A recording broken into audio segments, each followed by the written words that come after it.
दिल्ली को दहला देने वाले कंझावला कांड को आज 20 दिन पूरे हो चुके हैं। इन बीते 20 दिनों में यह मामला सुलझने के बजाय उलझता ही रहा है। काफी वजीहत होने के बाद बुधवार को दिल्ली पुलिस ने अंजलि की मौत के मामले में आईपीसी की धारा 302 जोड़ दी। अब तफ्तीश का दायरा भी कत्ल के लिहाज से बढ़ाया जाएगा। मगर इस मामले में जिस तरह से पुलिस ने एक गलती को छुपाने चक्कर में कई गलतियां की हैं, उसके बाद अभी भी कई सवाल के जवाब की राह देख रहे हैं। ऐसा लगता है कि जब तक उन सवालों के जवाब नहीं मिलेंगे, ये मामला नहीं उलझा रहेगा।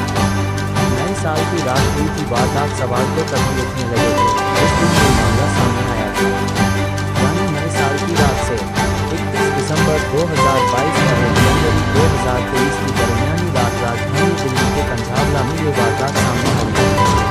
ये वो रात थी जिस रात दिल्ली पुलिस ने राजधानी के चप्पे चप्पे पर सुरक्षा के कड़े बंदोबस्त करने का दावा किया था। इसी रात आरोपियों की कार ने अंजलि की स्कूटी को टक्कर मारी तो अंजलि कार के नीचे जा फंसी और आरोपी उसे 12 किलोमीटर तक कार के नीचे घसीटते रहे। उन्हें अंजलि को तब तक घसीटा जब तक वो मर नहीं गई। इस हाल में मिली थी अंजलि की लाश। अंजलि की लाश जिस हालात में मिली थी उसे देखकर किसी भी इंसान का कलेजा बैठ सकता है। उसके जिस्म से खून का एक कतरा सड़क पर बन चुका था। उसकी कमर से हड्डियां बाहर आ चुकी थीं। उसके पैर और घुटने पूरी तरह से घुस चुके थे। उसकी खोपड़ी 2 हिस्सों में बन चुकी थी। उसका भेजा कहीं सड़क पर निकलकर गिर चुका था। उसके जिस्म पर जख्मों के इतने निशान थे कि पोस्टमार्टम करने वाले डॉक्टरों को कई बार गिनती करनी पड़ी। उसका चेहरा पहचाना पाना बेहद मुश्किल था। साफ कहें तो कार के नीचे जिंदा अंजलि को घसीटा गया और इसके बाद उसकी लाश एक कंकाल जैसे हाल में मिली थी। पुलिस की कहानी में कितने जोड़। जब इस मामले को लेकर दिल्ली पुलिस पहली बार मीडिया के सामने आई तो पुलिस ने कहा कि हादसे की रात अंजलि अकेली स्कूटी पर सवार होकर अपने घर की तरफ जा रही थी। तभी एक मारुति बलेनो कार ने उसे सामने से टक्कर मारी। अंजलि स्कूटी समेत नीचे गिरी और कार के नीचे फंस गई। उस कार में 5 लोग सवार थे जिनकी शिनाख्त पुलिस ने मनोज मित्तल, दीपक खन्ना, अमित खन्ना, कृष्ण और मिथुन के तौर पर की थी। पुलिस के मुताबिक जब कार अंजलि को घसीट रही थी तब इनमें से दीपक कार चला रहा था। इसी दौरान पोस्टमार्टम होने से पहले आउट डिस्ट्रिक्ट के डीसीपी ने बाकायदा कैमरे पर ऐलान कर दिया कि न तो अंजलि का कत्ल हुआ है और न उसके साथ कोई है। पुलिस ने 1 जनवरी को दिन में आरोपियों की कार बरामद कर ली और आरोपियों को गिरफ्तार करने का दावा भी किया।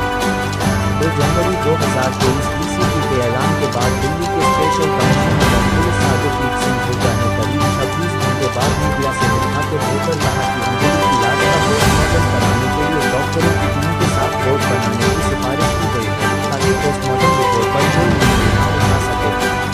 इसके बाद पुलिस पहले पोस्टमार्टम और फिर पोस्टमार्टम रिपोर्ट का इंतजार करती रही। पूरे देश की मीडिया में ये मामला छा गया तो उसी रात गृह मंत्रालय ने दिल्ली पुलिस कमिश्नर के नाम एक लेटर जारी किया जिसमें हुक्म दिया गया कि मामले की पूरी जांच फौरन हो और इस जांच की जिम्मेदारी सीनियर आईपीएस अफसर शालिनी सिंह को दी जाए। फिर हुआ भी ऐसा ही। 3 जनवरी 2023 अंजलि का पोस्टमार्टम 2 जनवरी की दोपहर के बाद शुरू हुआ था, जबकि पोस्टमार्टम की रिपोर्ट 3 जनवरी 2023 की सुबह पुलिस को मिली। इस रिपोर्ट में मौत की वजह गंभीर चोटें बताई गई थी। साथ ही ये भी बताया गया कि अंजलि के साथ रेप नहीं हुआ था, जैसा कि पहले ही दिन डीसीपी ने ऐलान किया था।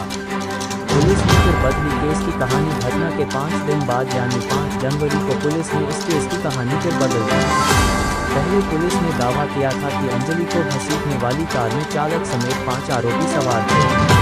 अब उस दिन पुलिस ने खुलासा किया कि कार में ड्राइवर समेत केवल 4 लोग ही सवार थे। घटना की रात कार दीपक नहीं बल्कि अमित चला रहा था।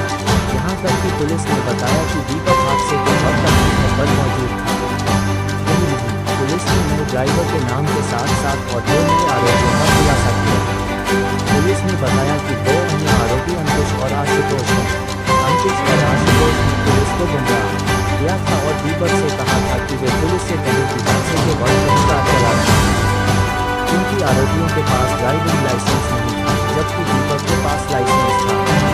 फिर कहानी में नीली को लेकर आई पुलिस जब इस मामले से जुड़ी सीसीटीवी फुटेज जुटा रही थी तभी एक फुटेज में पुलिस ने देखा कि अंजलि रात को 10:45 पर एक होटल से नए साल की पार्टी करते हुए अंजलि के साथ एक और लड़की भी नजर आ रही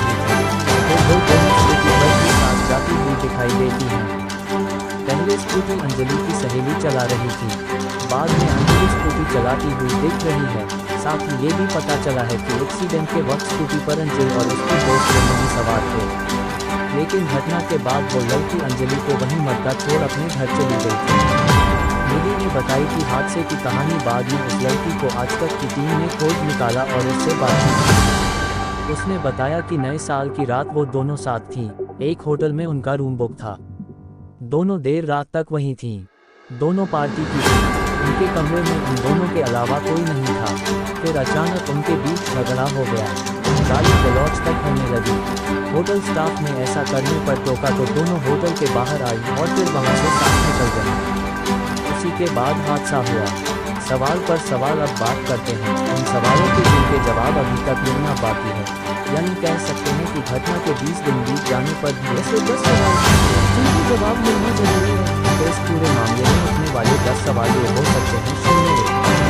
नए साल के जश्न की रात सुल्तानपुरी से कंझावला तक यानी 12 किलोमीटर के फासले में कोई पुलिस वाला जाना नहीं था। 02 पुलिस ने इस मामले को पहले ही दुर्घटना कैसे करार दे दिया, इसके पीछे कैसी जल्दबाजी थी। 03 क्या पुलिस को पहले ही पता चल गया था कि कार में सवार आरोपियों में एक भाजपा नेता भी था। क्या आरोपियों की संख्या को लेकर पुलिस का कहना है। 04 जब पुलिस को पहले ही पता चल गया था कि स्कूटी पर अंजलि के साथ तो उस तक पहुंचने में देरी होगी गई। 05 इस केस में शुरू से निधि की भूमिका संदिग्ध है। पुलिस ने उससे पूछताछ की थी, लेकिन अचानक निधि से बाहर क्यों हो गई।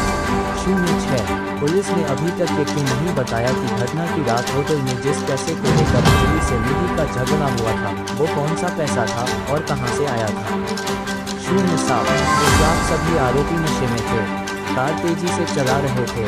कहीं उस रात खुद निधि ने जानबूझकर अंजलि को कार के नीचे नहीं धकेला था। 08 जब निधि का अतीत सामने आया और पुलिस को पता चल गया कि वह झुग्गी झोपड़ी में रहा करती थी, फिर ड्रग्स के धंधे से जुड़ी, आगरा में जेल भी गई थी, तो उसने जिस पैसे से 18 लाख का घर खरीदा था वो पैसा उसके पास कहां से आया था, किसने दिया था। 09 अब इस मामले में हत्या की धारा लग जाने यानी आईपीसी की धारा 302 जुड़ जाने के बाद क्या सभी 7 आरोपी इसी जज में आएंगे या केवल कार में सवार 4 आरोपियों पर ही ये धारा लागू होगी। 10 क्या हादसे की रात निधि भी नशे में थी। पुलिस ने बात की पुख्ता जांच की है या नहीं। निधि के दोस्त का बयान इस मामले में जहां पुलिस पर सवालों थे वहीं निधि की कहानी में भी जोड़ नजर आया। अंजलि का एक और दोस्त सामने आया, जिसने खुलासा किया था कि अंजलि ने उस रात उसे फोन करके होटल में बुलाया था पर वो नहीं गया।